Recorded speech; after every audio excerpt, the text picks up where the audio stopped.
السلام علیکم ورحمۃ اللہ وبرکاتہ۔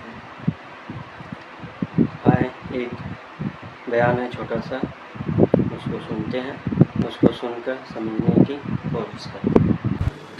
تو قرآن کریم میں جو آیت میں نے شروع میں ذکر کی، اللہ تعالیٰ نے فرمایا حل یستوی الذین یعلمون والذین لا یعلمون، کیا جاننے والے، کیا وہ جو جانتے ہیں اور وہ جو نہیں جانتے ہیں، کیا یہ دونوں برابر ہو سکتے ہیں؟ ہو سکتے کہ نہیں ہو سکتے؟ وہ بھی انسان، یہ بھی انسان ہے، برابر نہیں ہے، برابر نہیں ہے۔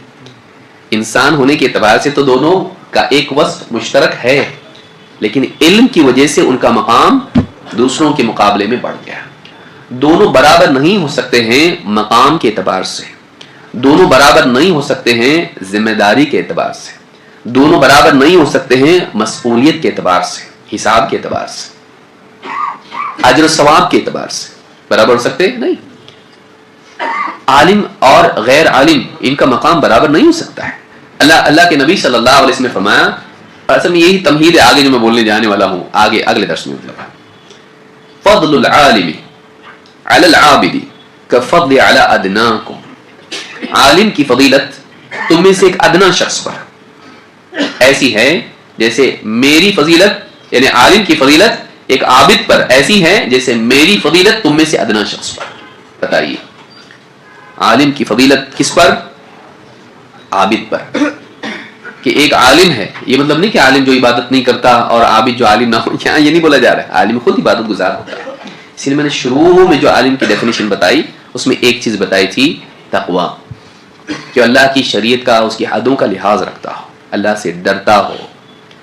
کیونکہ اللہ تعالیٰ نے کیا فرمایا عالم کے بارے میں، انما یخشی اللہ من عبادہ العلماء، اللہ کے بندوں میں اللہ سے وہی ڈرتے ہیں جو واقعی علم والے ہیں۔ علماء نے کہا کہ علم خشیت پیدا کرتا ہے، جو علم خشیت پیدا نہ کرے وہ علم نہیں ہے۔ خشیت کا مطلب کیا؟ اللہ کا ڈر، اللہ کی ناراضگی کا ڈر، اللہ کی سزا کا ڈر۔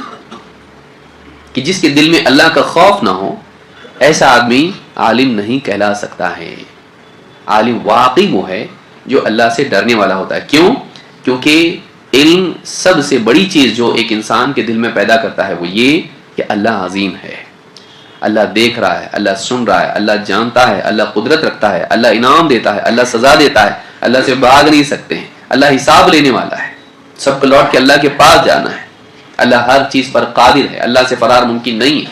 یہ ساری معلومات جہاں ایک انسان کو اللہ سے امید رکھنے والا بناتی ہے، یہی چیز انسان کو اللہ سے ڈرنے والا بھی بناتی ہے۔ اور جس انسان کی نگاہ اپنی کمیوں پر ہو وہ ہمیشہ ڈرنے والا بنتا ہے۔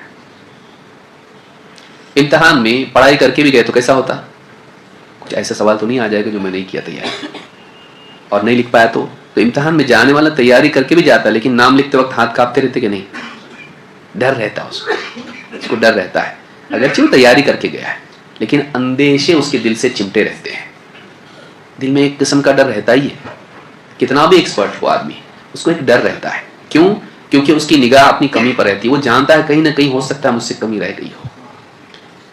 اور جب چیک کرنے والا، حساب لینے والا اللہ رب العالمین ہو، جس نے کائنات کو اور انسان کو اتنا پرفیکٹ بنایا، اور اس کے سامنے پیش ہونا ہے اور وہ سب جانتا ہے میرے سے کیا غلطیاں ہوئی، کسی اور سے تو میں چھپا لوں گا، اس سے نہیں چھپا سکتا، میں بھاگوں گا کہاں؟ اور پوچھ لیا اس نے تو وہ مالک ہے میرا، کھلایا پلایا سب کچھ عطا کیا اس نے، اگر مجھ سے حساب لے لے میں کیا جواب دوں گا اس کو؟ تو نیک ہونے کے باوجود بھی انسان ڈرتا رہتا ہے۔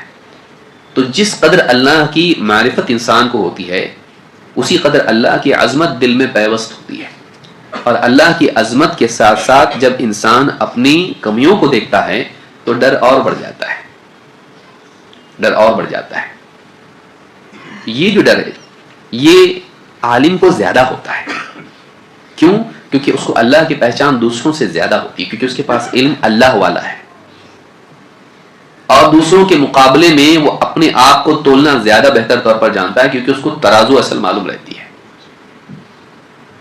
تو اپنی تقصیر اور اللہ رب العالمین کی عظمت اور اس کی ذات و صفات کا علم انسان کو اور ڈرنے والا بناتا ہے جتنا زیادہ وہ علم میں بڑھتا جاتا ہے۔ اگر یہ نہ ہو تو ٹھیک ڈھنگ کا عالم وہ نہیں ہے۔ اسی لیے اللہ نے کیا فرمایا؟ انما یخشى اللہ من عبادہ العلماء، اللہ سے، اللہ کے بندوں میں واقعی وہی لوگ خشیت رکھتے ہیں، ڈرتے ہیں جو علم والے ہیں۔ اس لیے علم اور اللہ کا خوف ان کی جوڑی ہے، دونوں کو جدا کر دیا جائے تو آدمی عالم کی فہرست سے نکل جاتا ہے، بھلے وہ لوگوں کے حساب سے ہو لیکن حقیقت کے اعتبار سے نہیں ہوتا ہے۔